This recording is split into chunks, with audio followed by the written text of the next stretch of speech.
Hello guys. Alam niyo ba guys, dito sa Saudi, kahit na madilim, kahit na madaling araw, sabi nila delikado na raw maglakad. Pero hindi naman na. Hindi rin siya nakakatakot maglakad kasi nga ang daming ilaw. Hindi kagaya sa atin may mga kalsada na walang kailaw-ilaw kaya nakakatakot. Dito hindi ka matatakot. Mas payapa pa nga minsan maglakad ng gabi kasi walang katao-tao. Ikaw lang. Tapos maliwanag naman. Sa Pilipinas hindi, pagkagabi magtago ka na. Nakakatawa lang kasi talaga. Guys. Mas sabi nila dito marami daw rebelde kasi nag-rebelde daw to sa government kasi nga ibang paniniwala ng Muslim ang meron sila. Pero okay naman. Mapayapa naman na dito guys. Ito ang Katip. Awamiya Katip.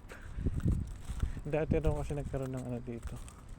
Sigalot against government. Pero naayos naman na. So,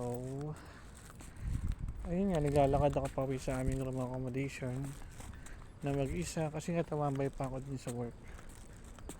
Sa work ko, naka-internet wifi ako guys. Kasi si Katonyang nyo ay nagtitipid. Nagtitipid si Katonyang nyo.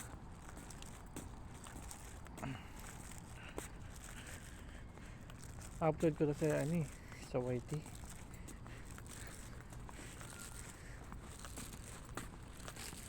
Pero may mga bahay pa dyan na may mga bakas na mga bala.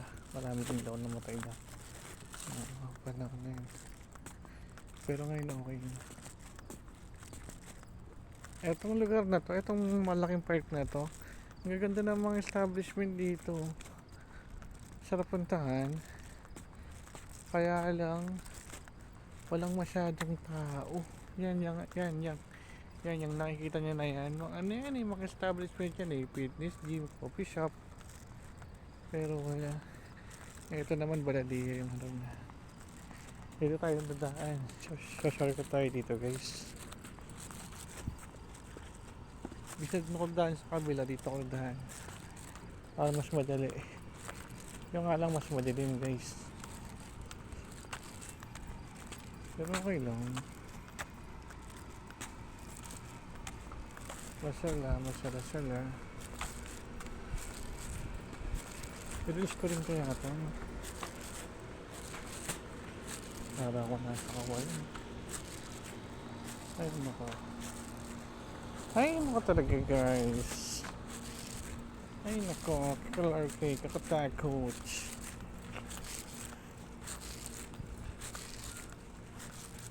Pero wag ko kahit pa. Ito na yung mga pangit na ng bahay. Pero wag ko. Ang gate ng Manila. Kaganda diba? Gate lang yan. Ito ginagawa itong ito gate din yan. Maganda Nakakita ko ng parang Mirage dito sa Mitsubishi Mirage. Pero hindi Mirage yung pangalan. Attrage. Mitsubishi Attrage. So, ayun na nga. Papatok tayo. Joke na. Dito tayo guys. Ito Baladiya Office ito yun. Baladiya Office. Ayun lang naman. So, ito mga bahay nito. Maganda na mga bahay dito. Kahit mga commoners sa kanila. Dapat dyan talaga ang daan ko sa kabila. Pero dito ko dumaan. Para mas mabilis. Isang straight lang yan. Papunta sa room accommodation ko. Ayun. Share ko lang naman.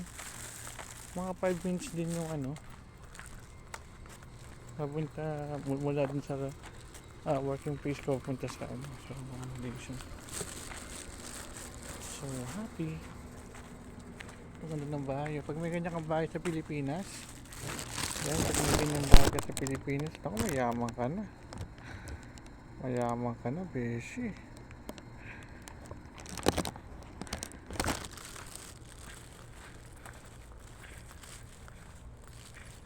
Pero yun lang, at dito na ako. Yun lang naman. Dito na ako sa aking room accommodations. Okay guys, bye bye. Oops, may malaking puno dito. Itong tapat namin puro mga ano to yun, etc etc. Bye bye na. Andun yung banda yung gate yun. That's it, thank you.